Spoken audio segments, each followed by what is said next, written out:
শীতকালীন ফুল ক্যালেন্ডুলার কিভাবে পরিচর্যা করলে আপনার ছাদ বাগান ক্যালেন্ডুলা ফুলে উজ্জ্বল হয়ে উঠবে সেই নিয়েই আজকের ভিডিও। অবশ্যই গাছের গোড়ার মাটিকে হতে হবে ফুরফুরে, আরে বায়ু চলাচল করতে হবে তো, নইলে তো গাছ সুস্থ থাকবে না।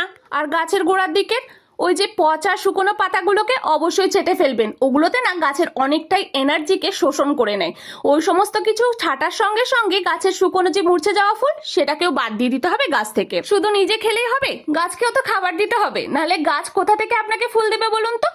অবশ্যই গাছকে কিন্তু তরল সার দেবেন।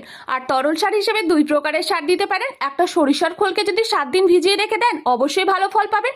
আর একটা এটা যেটা আমি ব্যবহার করছি, সবজির খোসা পচা জল।